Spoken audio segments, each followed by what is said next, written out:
Angelika Werthmann. Angelika Werthmann, 7 November 1963, in Schwarzach in Pongau, Austria. 17 October 2019, is a member of the European Parliament since 2009, representing Hans-Peter Martin's list in Austria. Between 4 July 2012 and 7 April 2014, she was a member of the Liberal group in the European Parliament. Education and career. Werthmann studied philology at the Paris London University in Salzburg and received the title Mag.Phil at the end of her studies. From 1989 onwards, she worked in the education system and later on, among others, as translator and interpreter in specialized areas economics, medicine and tourism. Politics. During the European elections in 2009, Werthmann candidated with Hans-Peter Martin and was placed on number 3 on his list. Martin, as well as the other 3 members of Parliament, did not belong to any groups in the European Parliament. Media reports spoke about an alleged letter of renunciation presented to Werthmann, according to which she should waive her parliamentary seat. However, Werthmann allegedly declined to sign the waiver. In July 2010, Werthmann left the delegation of Hans-Peter Martin's list after conflicts with Martin about the lack of transparency in the party's finances. On 5 July 2012, Werthmann joined the Liberal group of the European Parliament. The Liberal Forum had planned on running for the European elections in 2014 with Werthmann as leading candidate. On 27 March, it was announced that Werthmann would candidate independently for the Alliance for the Future of Austria during European elections 2014, and consequently, she was excluded from the older group. In turn, DDR. Ulrike Quersche stepped back from her top candidature and Werthmann stepped up and took her place as leading candidate for the independent list Mag.Werthmann. However, the Alliance for the Future of Austria was not re-elected into Parliament during European elections held on 25 May 2014. Parliamentary work. Werthmann is a member of the Committee of Petitions, the Budget Committee, and part of the delegation for the relationship with South Asian countries. She is also a representative member of the Committee for Female Rights and Gender Equality. Further, she drafted 2 reports and was involved as shadow rapporteur for 9 other reports.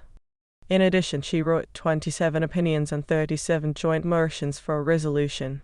In the course of the 7th legislative period, she put forth 616 parliamentary questions to the European Commission, the European Council and the High Representative. Concerning her work in the Budget Committee, Angelika Werthmann's main focus is in the areas economics, financial investments to reduce joblessness, education and mobility, lifelong learning, health and the European Globalization Adjustment Fund. Additionally, she has worked as rapporteur for the following documents on a proposal for a regulation of the European Parliament and of the Council establishing a Health for Growth programme, the 3rd multi-annual programme of EU action in the field of health for the period 2014-2020, on a proposal for a regulation of the European Parliament and of the Council amending the statute of the Court of Justice of the European Union, on a proposal for a Council directive amending Directive 2003/96/EC restructuring the Community framework for the taxation of energy products and electricity.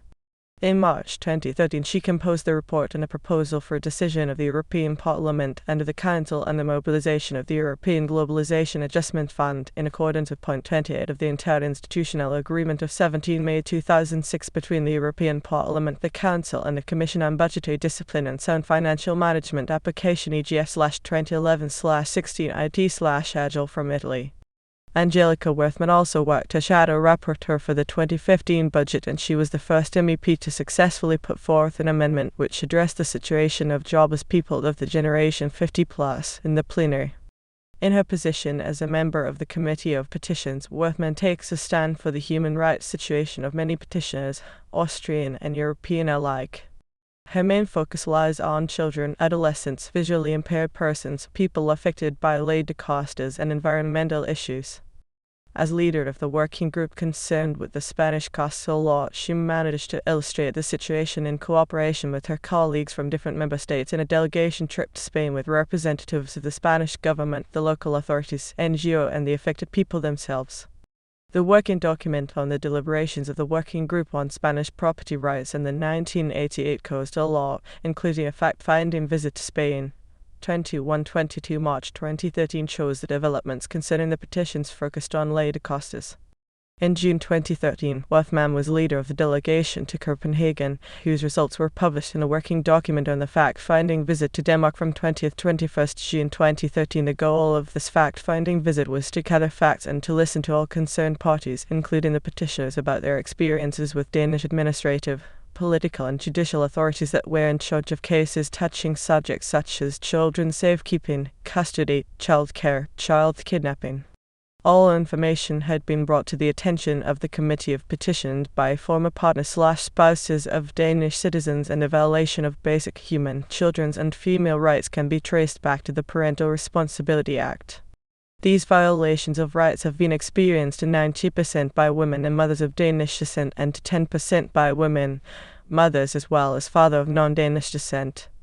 In February 2014, before the end of the legislative period, several parental parties involved spoke again in front of the Committee of Petitions.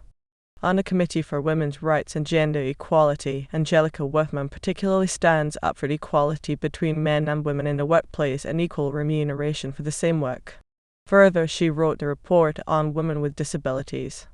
Another topic important to Angelika Werthmann is the fight against female genital mutilation. This cruel violation of human rights as well as female rights was addressed at London City Hall on 18 April. During the event, which had been organised by United Against Female Genital Mutilation, many high-ranking politicians, among others Angelika Werthmann, spoke up against this inhuman practice. The written declaration on epilepsy, initiated by Werthmann and 4 additional members of Parliament, received 459 MEP signatures and was one of the most successful ones in the history of written declarations. Additionally, Angelika Werthmann is a full-time member of the Delegation for the Relationships between South Asian Countries. Consequently, in the course of a 2-day information meeting in Brussels, Angelika Werthmann met with participants from Bhutan, Bangladesh, India and Pakistan to discuss the socio-economic situation of the respective countries, and topics such as human rights and women's rights were also addressed.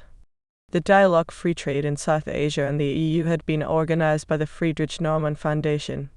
As of autumn 2012, she is a representative member in the Switzerland, Norway and the EU, Iceland and EEAJPC delegation. She was also a representative member of the delegation of the European Union to the Republic of Croatia since summer in 2012. Additionally, she was a member of the delegation for relations with the United States from 12 November 2013 to 7 April 2014.